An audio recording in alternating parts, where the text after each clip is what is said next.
Shadow knows.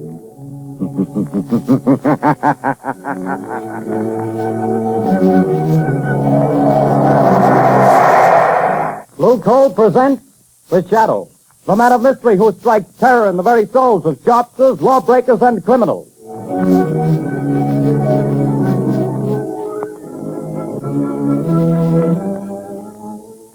Friends, there's no longer any need for you to rely on guesswork when it comes to buying fuel. Now you can get the best fuel for home use, and know it at a glance, too. For Blue Coal, the finest of Pennsylvania hard coal, is colored a harmless blue at the mines for your protection, so that you can identify it instantly. To be sure that the fuel you buy is a safe, healthy, economical fuel, get America's finest anthracite. Ask for Blue Coal by name. Order your supply tomorrow.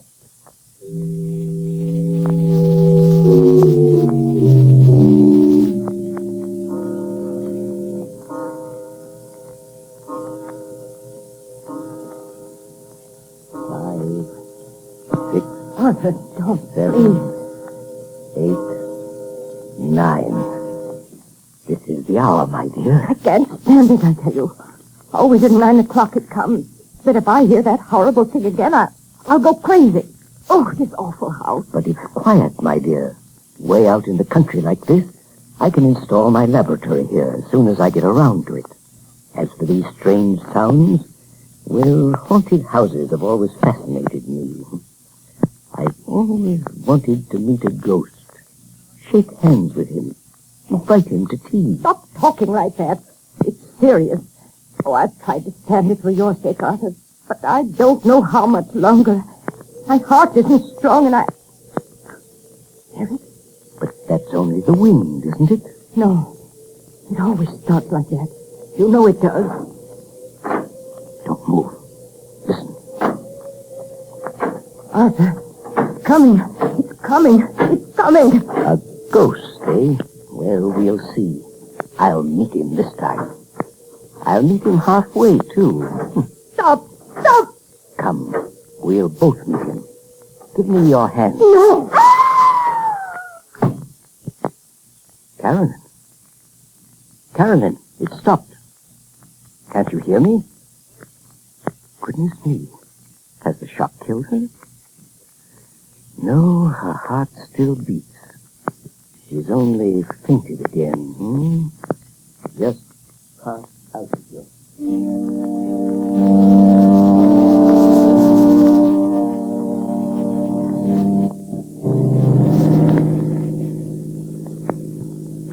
Turn in at the corner, Lamont. It's that big house set on the hill. May I ask, Margo, the reason for this late call on Carolyn Sneed? I'd like to know what's the matter with the poor woman. I got an awful shock when I saw her in town last week. She looks positively haggard. I never saw such a change come over a person. Married life may not agree with her. She was a spinster for close to 40 years, wasn't she? I know, but I think she was foolish. Carolyn has nearly $1 million in her own name. She didn't have to marry. Yes, but right now I'm not the shadow. Remember, I'm just your patient chauffeur, darling. Lamont Cranston, in need of a rest from my famous mystery man role. That last adventure took a lot out of me, you know. Well, a marriage problem is hardly as... Seriously, though, nobody knows anything about this man she married. He came into town 6 months ago, met Carolyn in some accidental manner at the county fair, and proceeded to rush her off her feet. I've met him only once, but I don't like his looks. Something sinister, I gather. Hence the shadow idea. Well, who is he anyway? Professor Arthur Sneed, I believe he calls himself. He has a small office in town where he's supposed to be working on inventions or something. Well, here we are. Usually pretty level-headed, Margo, but don't let your aversion for this man we're seeing be too apparent.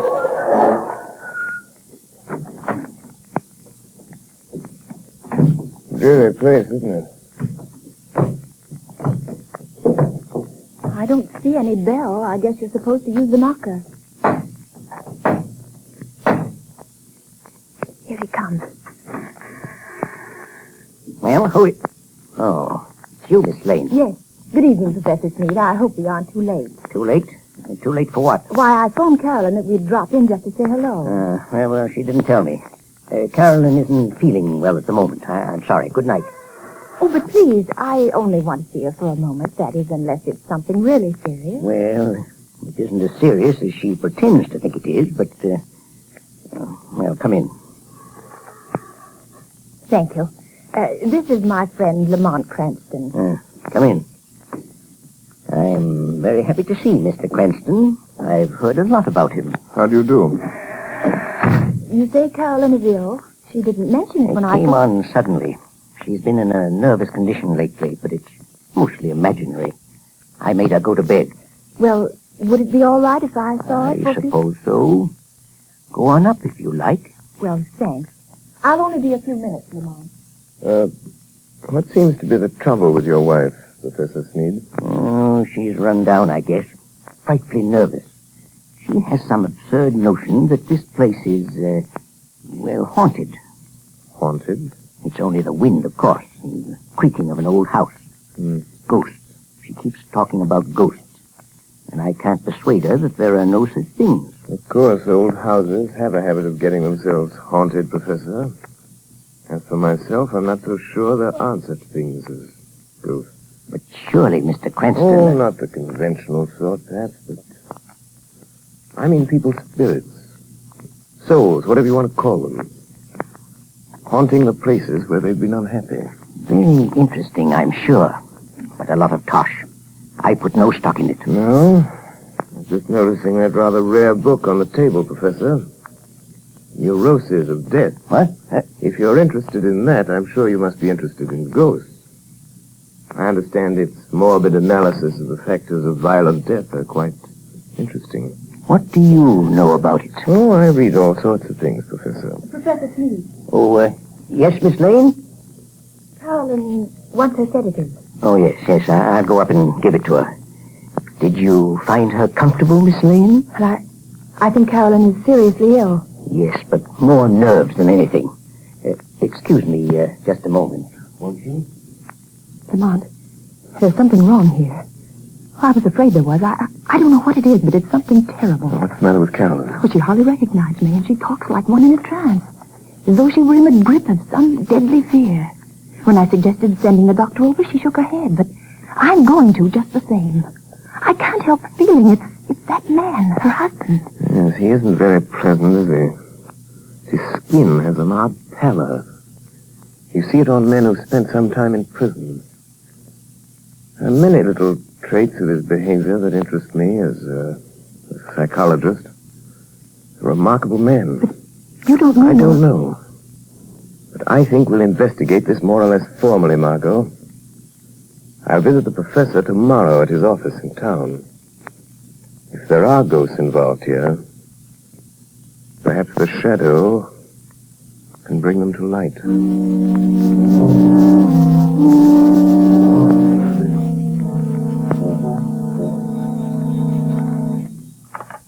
Hello? Yes, Carolyn. Well, don't worry, my dear. I'll leave the office here at 5, and I'll be home before 6. Yes, I understand. Goodbye, dear. Well, who is it? Is that you, Miss White?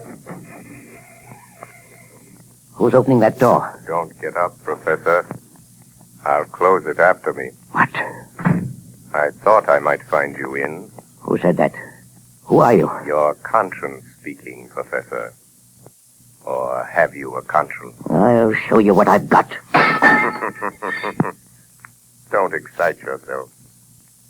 I'm only a voice. A voice they call... Professor, have you ever heard of the shadow? The shadow? Yes. You seem to have heard of me. What do you want? I've come to warn you, Sneed. Warn me? Warn me about what? I know what you're doing. What? And I know how it's going to end. The end is death. Death? I have something here I'll toss in your lap. There. Do you hear it? Why, you... Get out of here, I tell you. See it? Look. It's half of a playing card. The ace of spades. When you find the other half, that will be the end. Get out and leave me alone. All right, Sneed, I'll go, but don't forget. The shadow knows.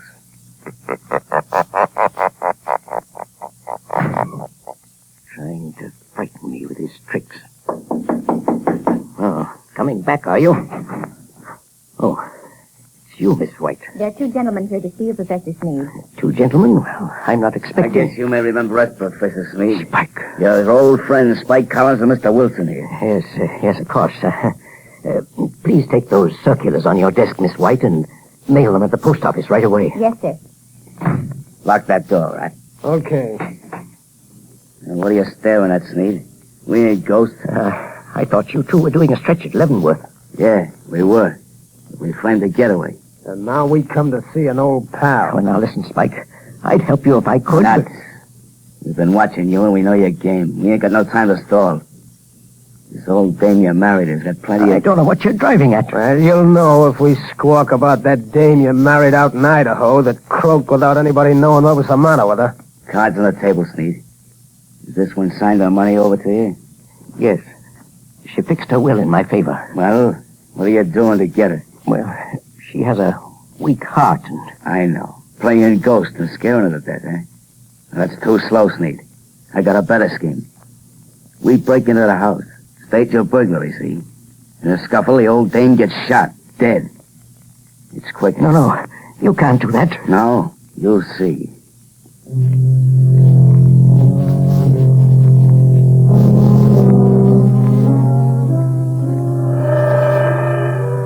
Spike Collins. Spike Collins. Wake up. Spike Collins. What? Who's that? Just a voice, Collins. The voice of your own thoughts, coming to warn you.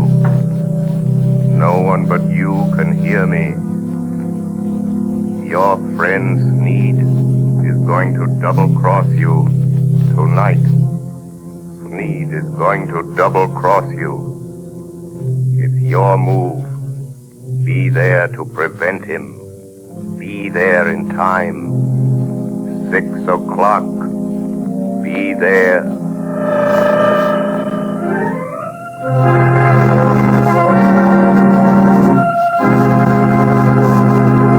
The shadow will return in just a few moments.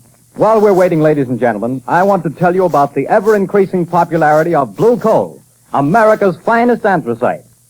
Blue coal is winning new friends every day among New England housewives. They not only like the superior heat of blue coal, but they find that it simplifies housekeeping. This is because blue coal is so clean. It burns completely and does not send any particles of unburned carbon through the house to be deposited on furniture or woodwork.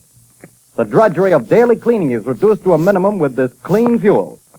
Blue coal is the largest single brand of solid fuel prepared especially for home use. Each car is laboratory tested at the mines for purity and size before shipment. Blue coal is Pennsylvania's finest anthracite. So that you can personally identify this excellent fuel, it is actually colored blue at the mines. Order it by name.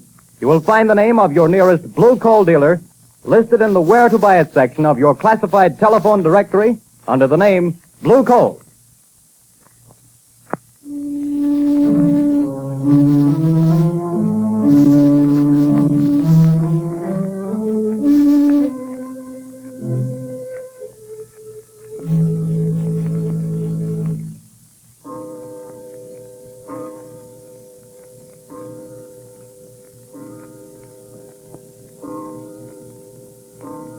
Are you comfortable in that chair, Carolyn? Yes, thank you, Margaret, dear.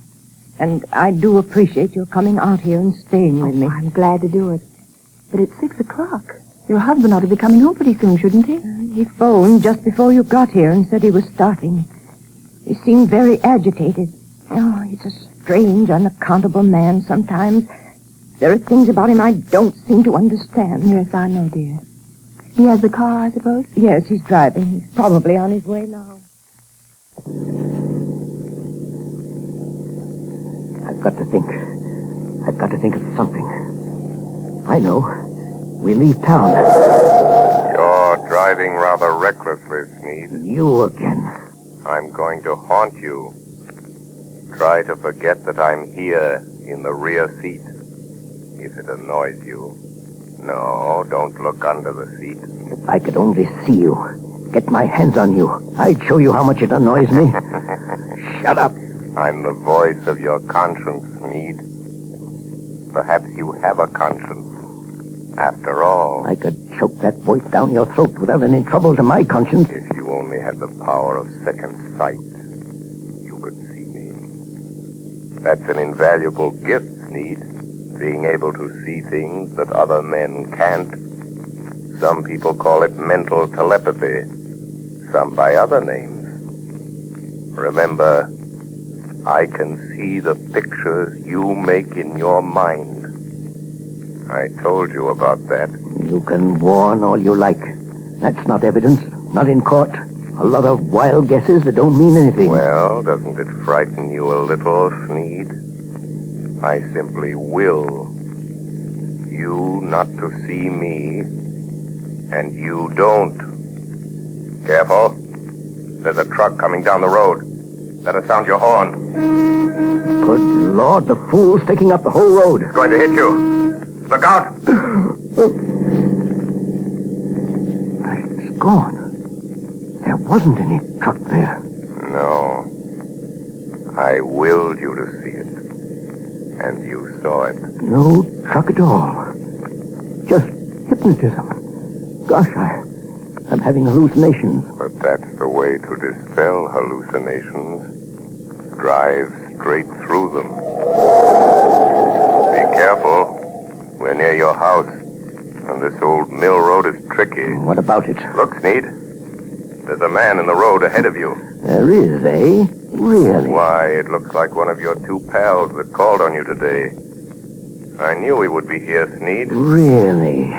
You're going to hit him if you don't watch out. More of your hallucinations. You think that I'll believe you again, don't you? Well, I won't. Look out! I hit him. This time, it was no hallucination, Sneed.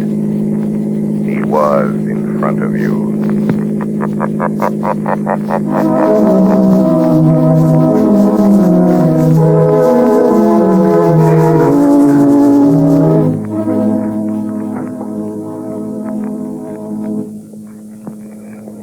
Morning papers! Morning papers! It's convict Spike Collins found dead last night on the old mill road. Spike Collins, wanted by the police, found dead. Here, son. I'll take one. Here you are, sir. What's it all about, Lamont? Read all Found dead on Old Mill Road. But that's out of the Sims place. Yes, I believe it is. Notorious criminal struck by automobile and killed. He was certainly struck by an automobile. I wonder if Steve knew anything about it. He acted very strange when he got home last night. Strange? What way? Well, he was pale and shaky, and he hardly seemed to know I was there.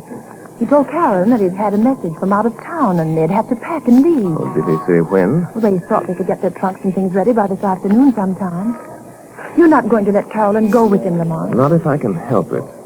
Let's see. A little after 9. I imagine Commissioner Weston is rather startled by the morning's news. I think I'll have a word with Commissioner Weston.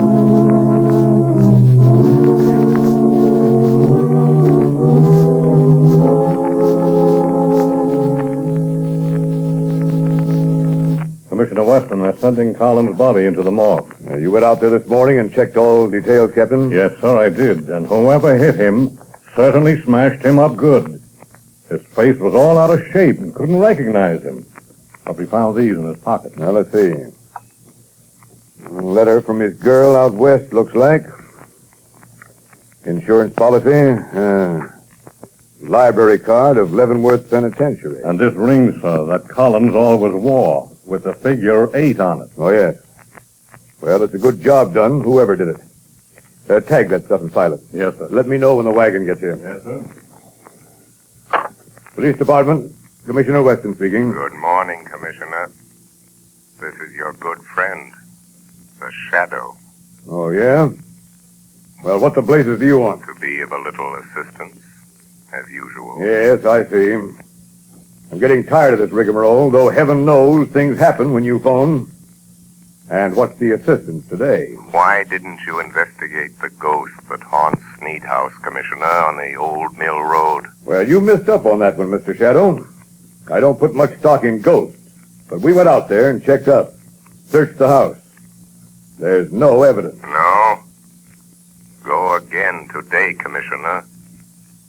And this time, I think you'll get your evidence.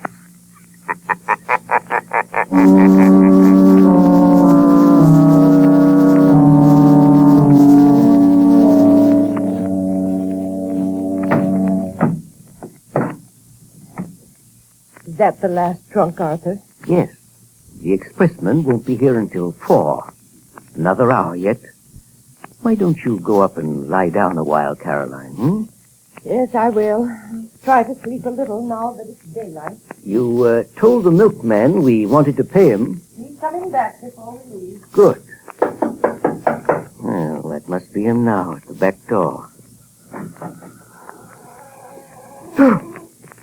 Get back. Get back. What's the matter, Sneed? Think you're seeing a ghost? Stop. Don't come near me. Nuts. Snap out of it, will you? This is me, Spike Collins. You? Alive? It wasn't me you hit with your car last night on that back road. Well, I guess you wish it had been, huh? Who was it then? It was Rat Wilson. The fool got half pickled trying to get up his nerve for the job. Staggered out on the road before I could stop him, and wham! It was all over. Wilson, eh? So there was my chance, see? Him and me about the same size, his face and hands all smashed flat. I put my stuff in his pockets, my ring and what was left of his finger. There I was, dead. And all that time you was giving me the double cross. And maybe I am a ghost, but I can still deal with you, Sneed. Who is it, Arthur? Just a minute, Carolyn. Now listen, Spike. There's only one way to see this thing through. You and I have got to stick together. The shadow is after us both. We've got to get out together, away from this shadow. Don't kid me anymore about the shadow. You see this cat? I'm here on business and I'm going through with it. Put the old lady out of her misery. Good Lord. What's the matter? There. On the table. Nothing but a torn playing card. The ace of spades, or half of it. You've got to stop it, Spike. You've got to stop. Arthur, what's the matter? Who's this man? Carolyn, this is a friend of mine. Friend? Sure, a friend. But I don't understand. The pistol, Yeah, that's my way of doing business, lady. Your husband does it different. He's been scaring you to death, ain't he? Making you think the place was haunted. You know how he always does it? Stop it, Spike. He used to be an electrician, see? He rigs up a sort of electric sound box with a remote control switch. He usually puts the switch over here by the door. Yeah, here it is. what's it all about, Arthur? The ace of spades. The end. Death. When he turns the switch, you hear the ghost dance. All you have to do is turn this knob. That's the way it works, lady. But I hear it. Arthur, I hear it. Turn that thing off, you idiot. What? I haven't turned it on. You haven't. Then what's making those sounds? I am. What's that? It's him. He's come. A shadow. I am coming up these cellar stairs. I will enter and stand beside you. Where is he? Stand back or I'll shoot. When I enter, I will touch one of you on the shoulder. Stop him. Stop him. And that one will die. Open up in there. What's that back The door, cops. Tom? Come here, Steve. It's a plant. You called in the cops. No, don't shoot, Spike. The jig is up. You can have the bullet I was going to give your wife, you double-crossing skunk. Oh, you killed him. Come on, here we are. Go through that side room, boys. Okay. Stick him up. Got him. I got him. I'll stand still or I'll break your arm. Now, hand over that gat. All right. I'm through. You win. Spike Collins. Spike. Collins? I thought he was... He's a fool. I thought you... Say, what is this? Who was that guy that got killed over here last night? Come clean, Collins. Whoever it was, I didn't do it. Who's that? Where are you? Don't be alarmed. I am here behind you, in the shadow. Oh. So you're here, Shadow, eh? Maybe you know who got killed here last night. The man killed last night, Commissioner, is a ghost. Oh, yeah? There are now 2 ghosts in this little adventure. Mr. Collins will probably make the 3rd. You really should believe in ghosts now, Commissioner. And in shadows.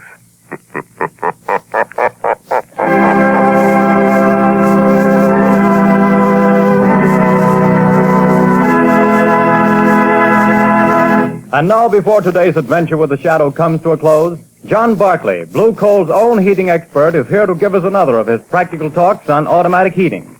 Ladies and gentlemen, Mr. Barclay. Good evening, friends.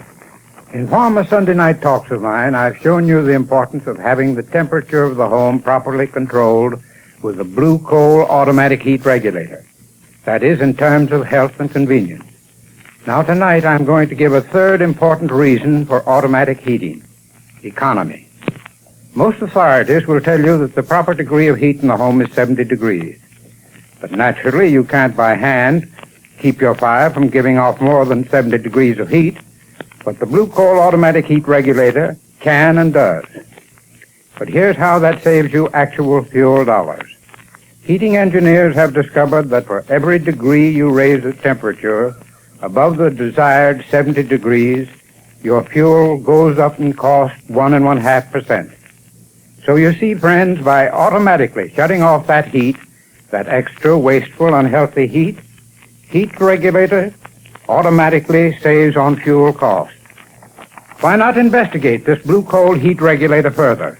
Ask your local Blue Coal dealer to give you a demonstration. The cost is only $18.95 plus a small charge for installation. You'll find it well worth every cent of that and more. Moreover, if you have any heating problems, discuss these also with your Blue Coal dealer. He is the best informed heating authority in your community, and assisted by his John Barclay trained serviceman, can, I'm sure, help you save money and have a more comfortable home this winter. This service is free. It costs you nothing. Thank you.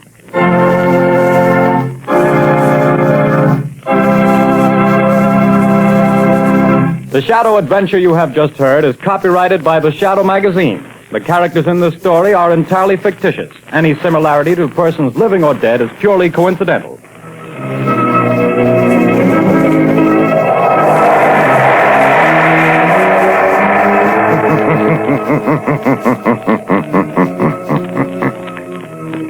The weed of crime bears bitter fruit. Crime does not pay. The Shadow knows.